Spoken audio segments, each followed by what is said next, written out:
Do you secretly prefer the texture of a frozen green bean to fresh?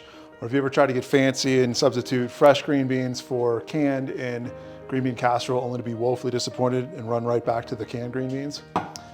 Me too, and I'm guessing it's because we didn't understand a very fundamental cooking technique when it comes to green vegetables. And in my opinion, not enough cookbooks really delve into this and explain it. So today on DIY Culinary School, I'm gonna teach you the absolutely fundamental secret to cooking green vegetables the right way. So I learned something a lot better when I understand the reasoning behind it or the science behind it. So today I want to give you two quick science lessons. First, I think it's important to understand a little bit more about green vegetables. And in this case, we're going to be using green beans. First and foremost, as we cook a vegetable, our goal is to make it tender enough to eat enjoyably. And in order to do that, we have to break down the cell walls and break down the pectin that makes these vegetables right now a little tough. Now, the reason these are green is because they contain chlorophyll, which you may remember from biology class is how a plant converts sunlight into energy. But right now, it also contains tons of tiny little pockets of a gas that actually scatter light waves and to us obstruct our view of the chlorophyll, which is actually a lot brighter and more vibrant green than we see here in its raw form. Now, in addition to chlorophyll, green vegetables also contain an enzyme called chlorophyllase, and chlorophyllase will actually break down the chlorophyll as we cook it. Chlorophyllase is most active in destroying the chlorophyll at about 170 degrees, but luckily we can actually rapidly destroy the chlorophyllase at 190 degrees and higher before it can negatively impact the color of the green vegetable. So in order to determine the best way to cook a green vegetable, keeping it above 190 so we kill the chlorophyllase, releasing that gas and keeping it away from the vegetable, and getting it to a tenderness that we enjoy by breaking down the cell walls and the pectin, we're going to use science lesson number 2 to determine the best cooking method. Well, before we go any further, I do want to give a shout out to The Food Lab by Kenji Lopez-Alt. If you like this kind of stuff, this is a phenomenal book. He goes into great detail on this and a ton of other sciencey things as it comes to the kitchen, and it'll ultimately make you a much better cook as you start to understand the reasonings behind how we do certain things. Can't recommend this one enough. So at its most basic, cooking is about applying heat to affect the structure of molecules and to alter the textures and tastes of things. So for lesson number 2, we're gonna talk about heat. Now remember, heat and temperature are not the same things. So heat is energy, or it's the movement of molecules in a given substance. So if it's a solid, the molecules are actually vibrating around, and the more heat or energy, the faster those vibrations are happening. And in a liquid or a gas, they're actually moving around each other. So if we imagine this is really hot, that would mean the molecules in this pan are vibrating really fast.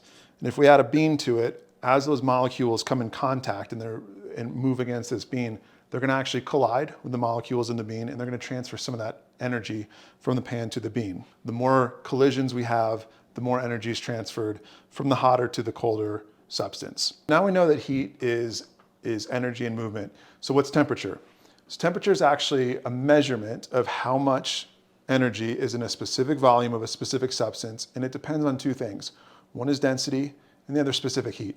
So obviously, the more molecules we have in a set space, the denser it is. And specific heat is how much energy it takes to raise the temperature of a specific substance a specific level. So basically, the higher the specific heat, the more energy it takes to get it to raise a degree. And as a result, the more energy is in that substance at that temperature. Now, I'm not a science teacher, but here's the practical application. The specific heat of water is about 10 times higher than the specific heat of iron, and it's about 4 times higher than the specific heat of air. But also, water is a lot denser than air. So in reality, the specific heat of a volume of water compared to the specific heat of a volume of air is significantly higher. It has to do with hydrogen bonds, which is above my understanding. My wife explained it to me.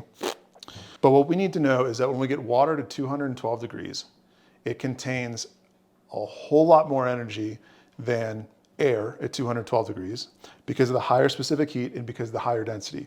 This is why you'd scald your hand in boiling water, but you can stick it in a 212 degree oven for 30 seconds without really flinching. All right, so after all that, the answer to the question, how do we cook green vegetables? You blanch them in a big pot of rapidly boiling water. Because the density of the water means that we're gonna have a lot of collisions and transfer heat very quickly, while the specific heat of water being high means it's has plenty of energy and it's not going to drop below that 190 degrees, so we can quickly kill off the chlorophyllase. So our 3 goals in big pot blanching is to cook these to our desired tenderness. It's to release the vibrant green color by eliminating the gas that's obstructing it and killing off the chlorophyllase, while also dispersing any acid that will be released by breaking down that enzyme and keeping it from negatively impacting, which is one of the reasons a large volume of water is important. And finally, it's to season our vegetables. So we're gonna go ahead and add our salt. Now I know this looks like a lot, and that's because it is. Thomas Keller recommends 3% salt for soft green vegetables and 6% for hard green vegetables, which green beans are considered. Now we're just gonna get this back up to a boil, and we'll go ahead and blanch these things.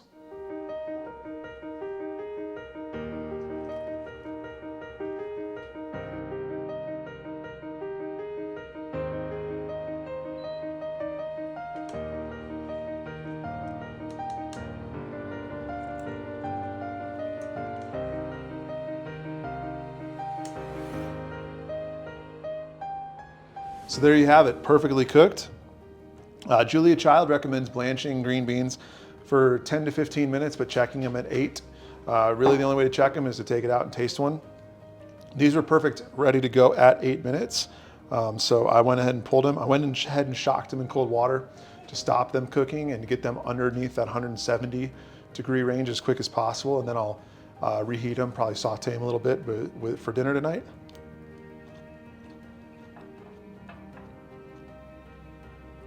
Well seasoned. If anything, I actually could have even used a little bit more salt, but I can go ahead and adjust that as I reheat them for dinner. So remember, you can control how done you want to cook these. If you're going to go ahead and now make the green bean casserole, you'd want to cook them a little bit less, make sure they were still a little toothsome so that they could continue to tenderize in the oven. Hey, if you learned something, if my science teaching wasn't too atrocious, go ahead and click that like and subscribe button below, and we'll see you in the next one.